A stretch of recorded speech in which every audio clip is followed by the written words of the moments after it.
As we start this lesson, go ahead and open the colors.indd document. You'll find that in Lesson 4 of Part 2 of your project files. Now with this document open, go ahead and press Ctrl-2 on Windows or Command-2 on the Mac to zoom into 200% view and scroll up here just a little bit so that we can see this intro paragraph. It'll be nice and large and will fill our screen. Now we're going to look at several different aspects of applying color to objects inside your InDesign layout. But before we start mixing colors, there are several things to understand about how objects work in InDesign. So go ahead, grab your black arrow tool, your selection tool, and click this text frame here in the middle of the screen. And let's focus our attention here at the bottom of the toolbar. This is where we can control our various fill and stroke attributes. Now it's important to understand that every object has a fill, which is this option here. You can just click on it to make it active. It also has a stroke. Just go ahead and click this field here to activate the stroke. Note that the X key toggles focus back and forth between those two options. Now let's take a step back and understand that there is also a default mode here. So if we just click this tiny little icon here or press the D key, that will change back to the default fill and stroke. So let's do that by pressing D. And the default fill and stroke is fill of none. That's what this red slash indicates, a fill of none and a black stroke. And if we look up here in the control panel, we can see that the stroke value by default is 1 point. Now that's kind of tiny and difficult to see, so we can increase the stroke size maybe to 10 point temporarily so that we can see the thickness of that stroke. So the black is the stroke. This transparent area here in the middle that's allowing us to see blue through it is empty right now.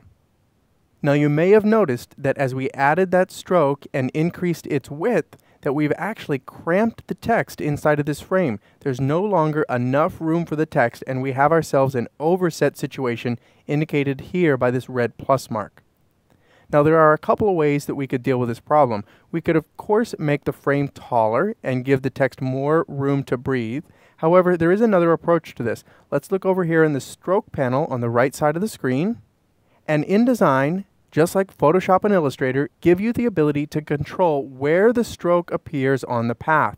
So right now, this green line right here is actually our shape. And you'll notice that the stroke is a little bit inside and a little bit outside of that shape. There are three options. Right now, it's dividing the line and it's aligning the stroke to the center. This middle option here will force the stroke to the inside, actually in this case making the problem even worse.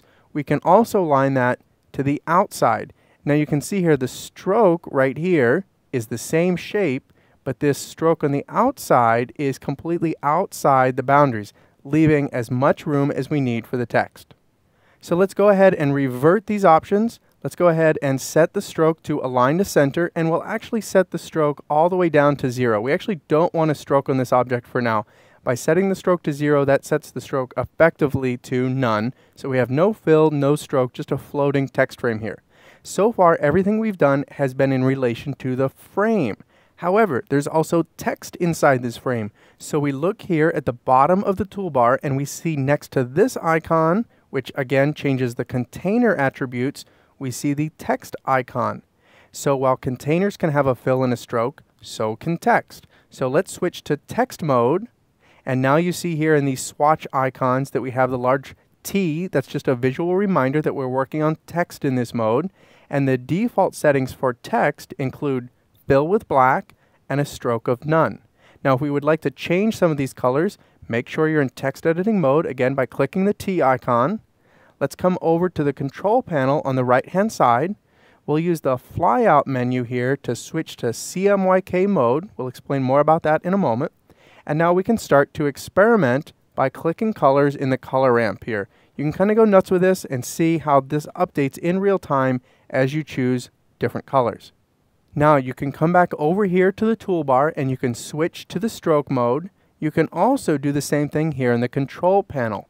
So let's click this icon right here. That'll bring the stroke attributes forward. And now we'll click a color. Wow, that's ugly. You might not like the results, but visually, it's very obvious what's going on. We can choose some other colors here, and we can see that we're having a different stroke color and a different fill color. So again, it can apply to frames and or the text. So while we've gone a little bit nuts there, let's go ahead and revert that back to the defaults by clicking here in the toolbar, Default Fill and Stroke for Text. That'll clean that up to a nice black text with no stroke.